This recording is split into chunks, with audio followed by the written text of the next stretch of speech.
delighted to see so many of you here in the audience, including some very familiar faces. I want to welcome you to today's panel on inclusive education.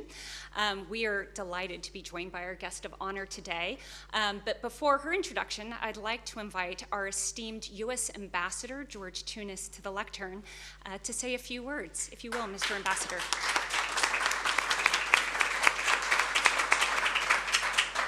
Καλησπέρα, Delphi! Είναι η μεγάλη χαρά μου να είμαι μαζί σας. And didn't even mind the 2.5-hour car ride to get here. But the work is important. The Delphi Economic Forum over its last 8 years has proven to be a most important seminal gathering place to discuss the great issues of the day. Not just regional issues, but global issues, and I'm so pleased to be able to take part in it. Now, it is the Economic Forum, and rightly so. Most of the discussions will be centered around economic policy, energy policy, geostrategic issues, and I certainly appreciate that. I'm giving 2 speeches while I'm here.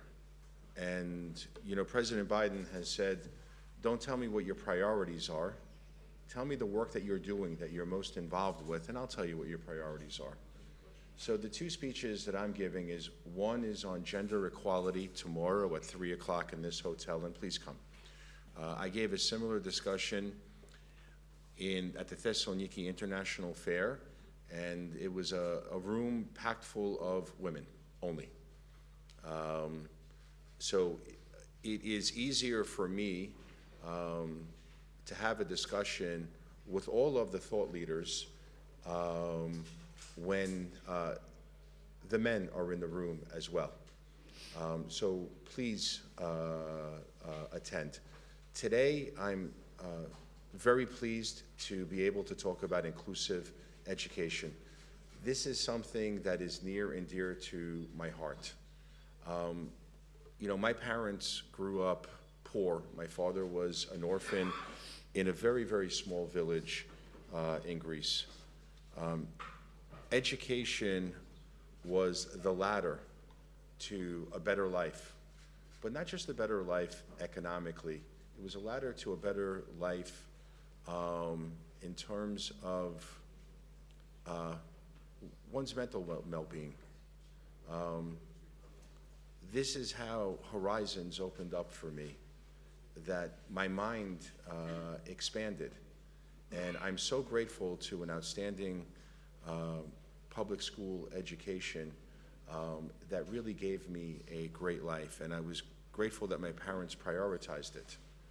But this needs to be available in a very equitable fashion for everyone in our society. Now, this is not just a selfless act. We miss out on key economic opportunity when we don't address this inequity in life. Promoting diversity, inclusion, equity, accessibility is a key priority for any enlightened society. Education is a basic human right and must be equitable and inclusive for all. Now, we can all talk about studies that show that it is a cornerstone to socioeconomic progress. I think we all know that.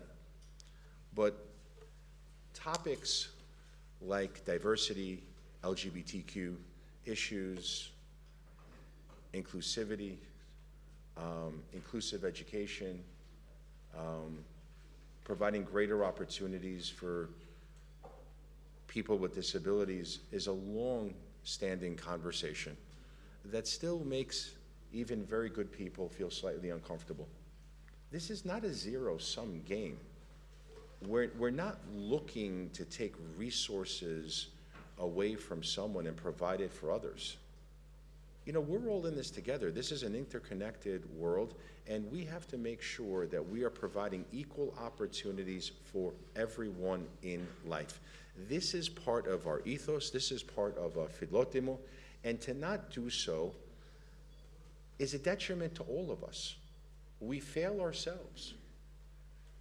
And at some point in time, we're going to have to answer to what type of world we left our children. And I, for one, want to say that we shine the light on every single inequity in life. And that we woke up every day and worked hard once we've identified any inequity. And we solved it.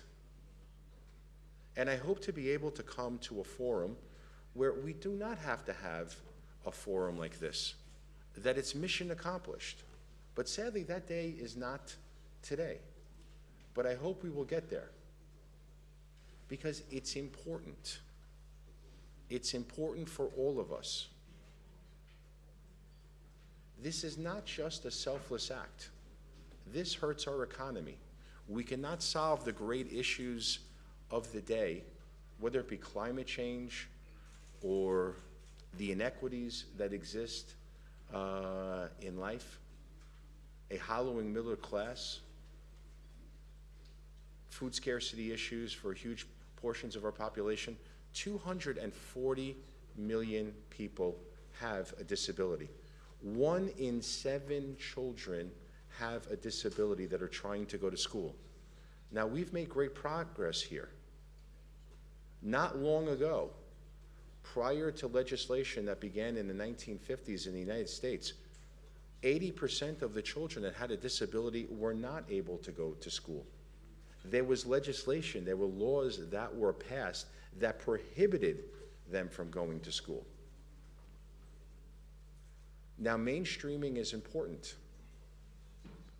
Being able to bring all of our children into school is important for every single child, one that excels and one that learns a little differently. Now, I have 3 children. I will tell you all 3 of them learn differently. I love them all, and I want and I demand that they receive equal opportunity to succeed in life and to be happy in life and to have a successful education. And a successful education can mean a whole lot of things. You know, we're not all going to be students of the professors here at Harvard learning cell biology. But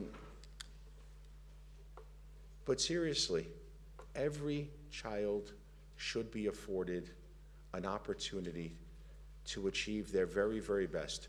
Who knows what will be unleashed if we provide these opportunities to everyone?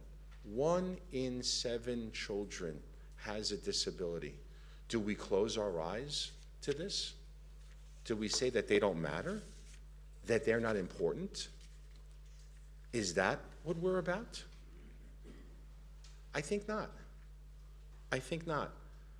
But the point that I want to make is this is something that not only helps those that have a disability, it helps our entire society. So thank you for coming and joining me in this.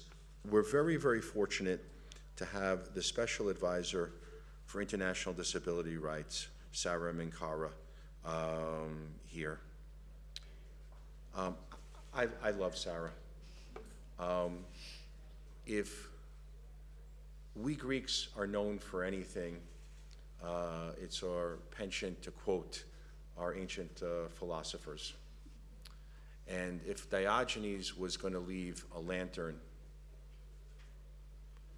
about a person with uncommon decency and an uncommon desire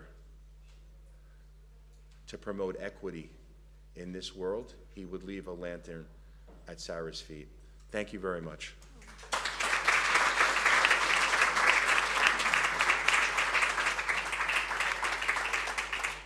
Thank you, Ambassador. My name is Kristin Roberts, and I have the great pleasure of being your moderator for today's discussion.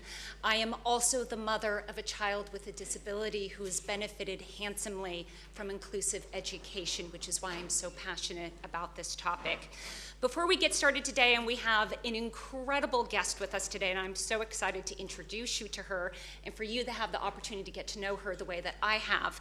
We wanted to define a couple of topics and a couple of words at the start of this intervention so that we're all operating with a common terminology and understanding. And the first is What is a disability? I've had the great pleasure of accompanying our special advisor on a number of meetings this week, and what we've learned is that there's not a common definition for disability among most of our contacts that we've met with.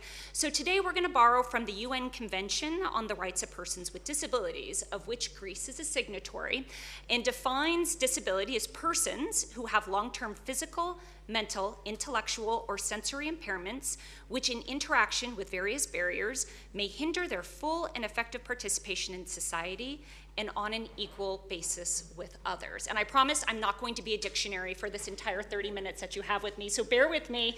We have just a couple of topics to cover. The second is I wanted to cover the definition of inclusive education. Now, there is a phrase that I'm going to say exactly once during this presentation, and then you're never going to hear it again, and that is the term special education.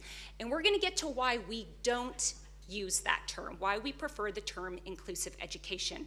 And I want you to begin to think of inclusive education as a journey, not necessarily a destination. So inclusion in education, it refers to students being able to access and gain equal opportunities to education and to learning. And it's about how we develop and how we design our schools, our classrooms, our curriculums, our programs, our activities that allow all students to participate and to learn together. All right? It's about providing supports, it's about providing adaptations to diminish and remove any barriers or obstacles to a quality education for all children. So with that baseline, I'd like to turn to our guest. I'd like to introduce, with great admiration and respect, President Biden's Special Advisor on International Disability Rights, Sara Minkara. Sara, would you begin by just telling us a little bit about who you are and your role as a special advisor in the Biden administration? Amazing, and okay, perfect, amazing, awesome. Well, first of all, hello everyone. How's everyone doing? Good? Great, amazing. Okay, cool. I need to stop using the word amazing. So, I just want to first thank Kristin, our U.S. ambassador, our U.S. embassies here, the team, the Delphi conference, all of you all coming together for us to have this important conversation on inclusive education. So thank you, thank you, thank you. And please, as we are having this conversation, I would like for you to take some of this work forward, okay? Can you guys promise me this? Yes, great. I also have a side note as a rule, please. No side conversation. I'm blind. I'm very tuned to side noises as much as possible. No side conversation. Can you guys promise me that too? Yes. Great, awesome. Okay, so Kristin asked me who I am. I'm gonna introduce myself in a different way, and then I'm gonna ask you guys why did I do this. I'm a daughter, I'm a sister, I'm a friend, I'm a colleague, I'm a neighbor. I'm an introvert, I'm a traveler, I'm a troublemaker. I love horses, I love nature, I love math. Yes, I love math. My favorite color is green. I love mystery thriller audiobooks. I drink 5 cups of coffee a day, not good. I love to eat chicken. If you ever want to make me happy, give me chicken. I'm a woman. I'm Muslim. I am blind. I'm a person with a disability, and I'm very proud of it. Why did I introduce myself in this way? And don't raise your hand. I cannot see. Just speak out. Why did I introduce myself in this way? Thoughts? Because your disability role and identity is not the primary identity. Because I'm more than my disability. It's one of who I am, one of the identities, but I'm more than that, definitely. What else? Why? If you're smart. Because I'm smart. That's debatable, but yeah, sure, I'm smart. What else? Maybe you started off with things that might connect you with the audience, things that you might have in common. Exactly. Things that might be connect with the audience, definitely. One more. Too many different things you are. Too many different things I am. We are all individuals with so many different identities, some that are invisible and some are visible, right? But we all have one common thing that we share as humans, which is the desire to be seen, to be heard, and to be valued. But to be honest, persons and kids with disabilities generally are not seen, are not heard, and they're not valued.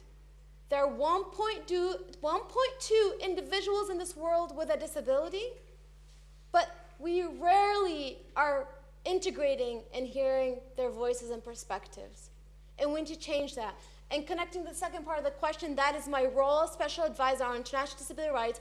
We focus on advancing the rights of persons with disabilities across the globe using a value-based narrative. And I'll talk about the value-based narrative later. But back to you, Kristin. So Sara, we've talked a lot about how many people are uncomfortable with the term disability. When we start talking about, I'm a person with a disability, I'm the mother of a child with disability, I see a natural response to this, and people tend to want to respond using phrases like special needs or differently abled.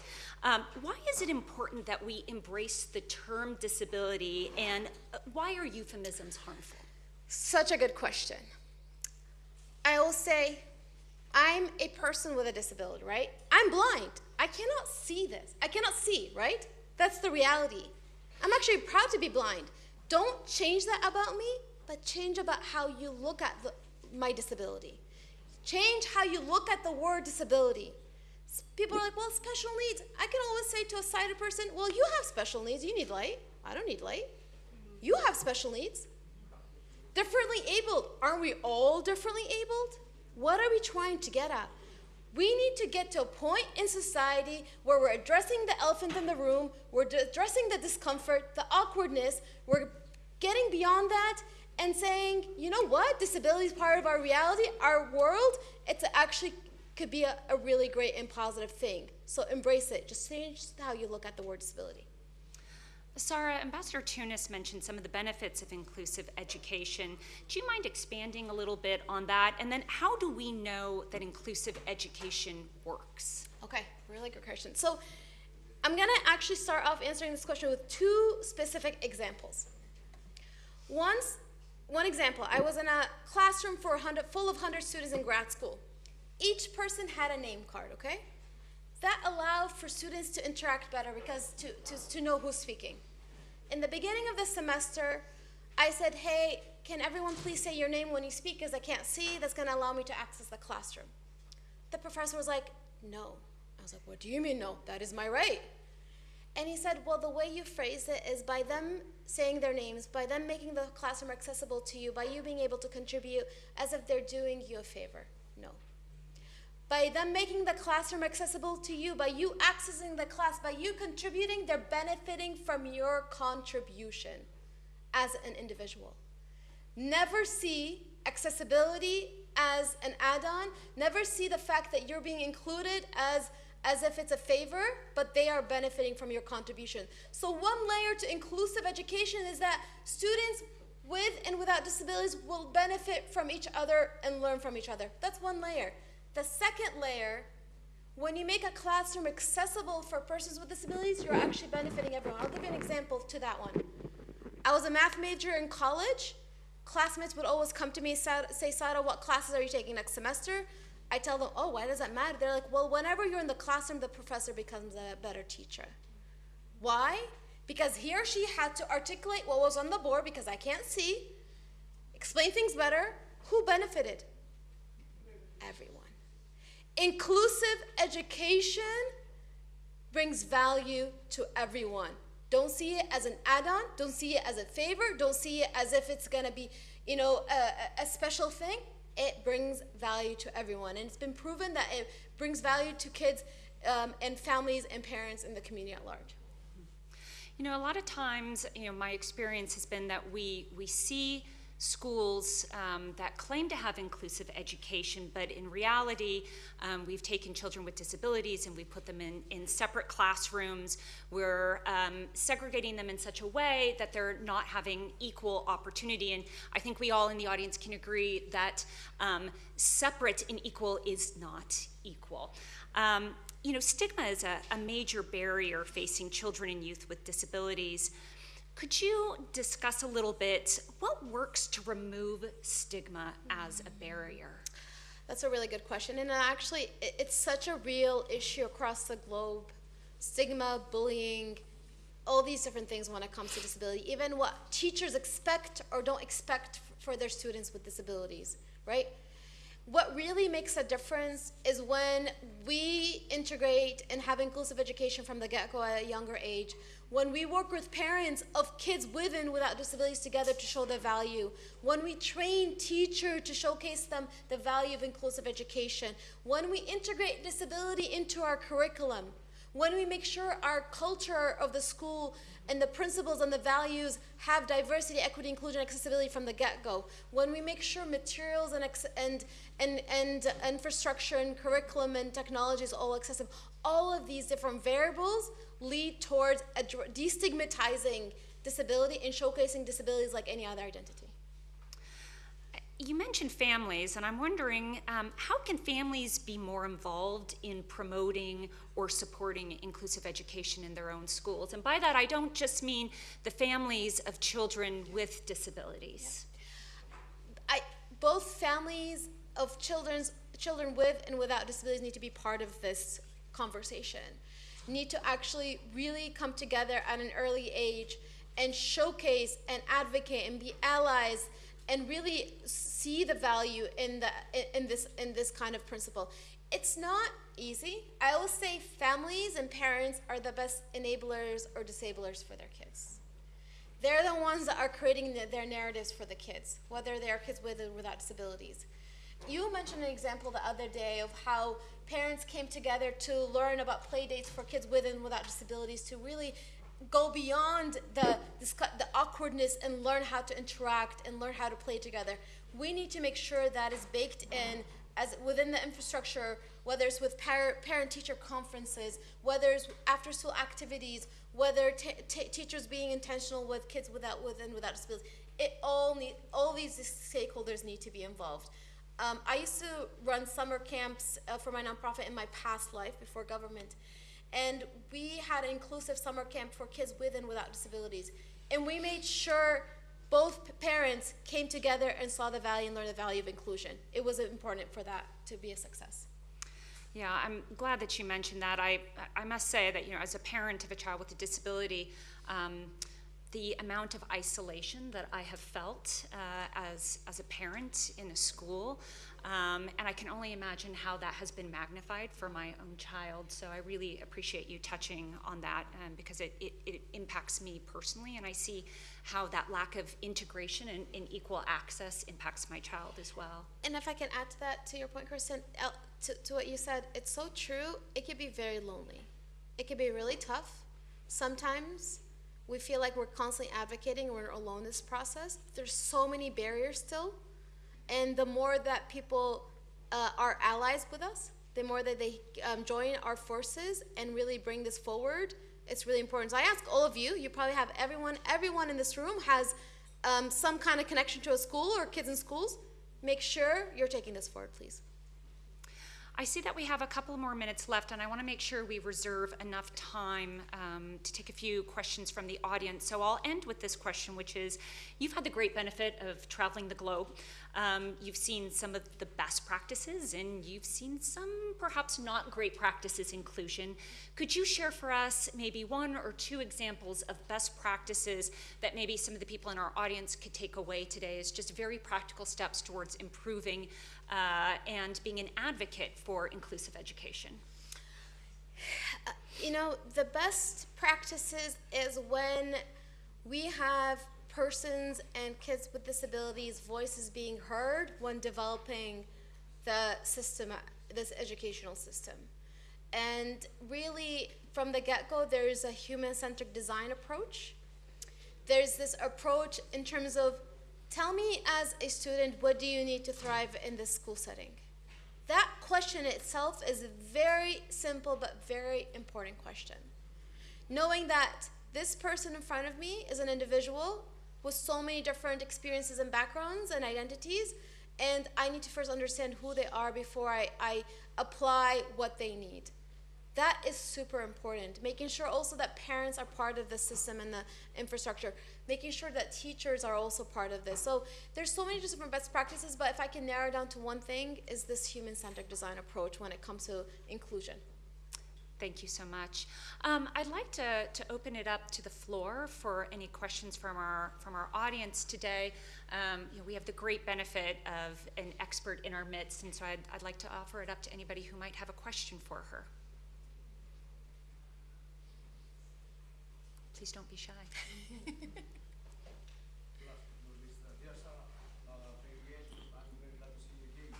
So, what you propose, what can we do to gain from your experience? I mean, from our last conversation yesterday, you asked how you can help us, and I will ask you how you can help us to be better society. Better society, better parents, and better politicians, even. Thank you.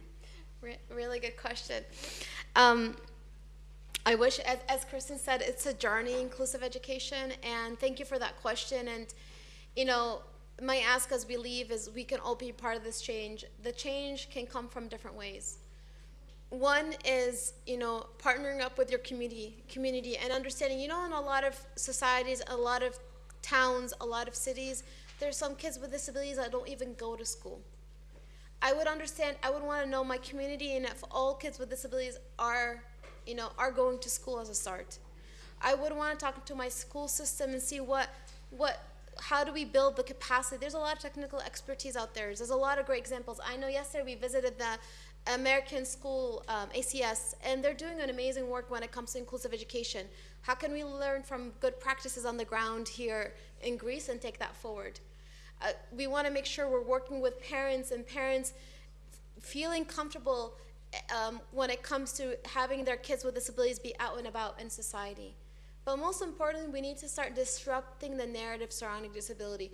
Society still sees us from a point, and I'm saying us, and I'm saying society at large, like the global society, they still see us from a point of charity, If you think about it, when people see persons with disabilities, what they think is, oh, poor them, they're suffering, they're struggling, they need help, right? They're incapable. That narrative is still very real in society. How do we change that narrative from charity to a narrative of value?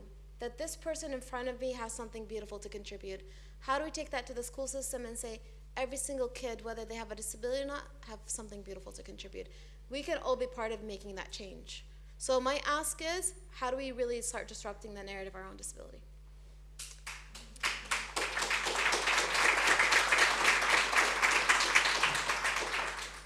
I don't think anybody could have said it better. I have another question here from the audience, please. Thanks for this presentation.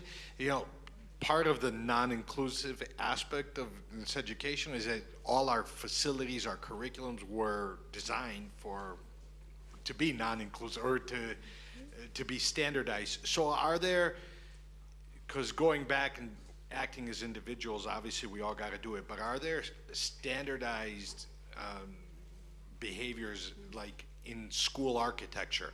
Is there a physical aspect, something that we can change the physical classroom or change the curriculum for educators right now? Because that would seem to really accelerate the process. Perhaps you want to say a word about universal design. Exactly, yeah. Do you want to say it? No, please. To Kristin's point, yes. First, there's universal design, which I highly recommend. Maybe you want to define that for the audience. So when we talk about universal design is when we're creating a space from the get-go that is inclusive of all different types of experiences. And universal design is a very much a powerful kind of, and yes, there's a lot of right now infrastructure. You'll say, well, there's all these different historical buildings. How do I retrofit it to be inclusive and accessible? We're working constantly internationally with our embassies to make sure they're always retrofitted to be accessible. But when we're designing something new, universal design is really important, but also retrofitting buildings to be inclusive. But universal design from infrastructure, universal design as well from the technology that we use. Right now, we're constantly moving towards a smart world, right? Oh my God. The million times I get a new technology and it's a touch screen, it's not friggin' accessible. It could have easily been made accessible from the design. Did we think about it? No. And you know what? it wouldn't have been that hard if you're designing it from the get-go to be accessible for a blind user, for instance. People just didn't think about it. It wouldn't be more costly. And you know what? They're losing out on a big market by not tapping into the blind community, right? Universal design allows for more people to access this space and actually also helps the bottom line. I encourage all of us to constantly be looking into, there's a lot of great practices out there. Just applying it is the important aspect. And also applying this mindset, you know what I always hear in this world? Let me first design it and then I'll think about accessibility. No, think about it from the get-go. Please, and especially as we move forward in the smart world, it's super important. It will make a world's difference. And it will allow us to be more independent, and it will allow us to contribute more. If one of the lessons, many lessons I have learned from Sara, it's about intentionality, and it's about taking disability and people who are living with disabilities out of the shadows of society and bringing it to the forefront and being visible and intentional in our efforts in inclusion. Sara, I want to thank you so much today. As we conclude today's panel, I want to give you the final word. Any message that you'd like the audience to leave with today, anything that they can take away with them, I think would be very valuable. There's two phrases. One phrase that's very common in the disability world, nothing about us without us. Don't design anything for us or about us without bringing our voices forward.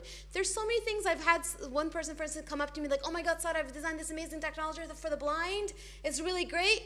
Look at it. And I'm like using like, this is useless. I was like, did you consult blind people when you're designing it? Oh no, okay. Nothing about us without us, first of all. Make sure when you're doing inclusive education, people with disabilities are at the table. The last phrase is, I always say, let's take it a step further and let's say, nothing without us. We are people of value. We need to be everywhere, designing and being a part of every single conversation, whether it's inclusive education design, whether it's climate action, whether it's economic development, we need to be at the table. We are people with value. Thank you so much.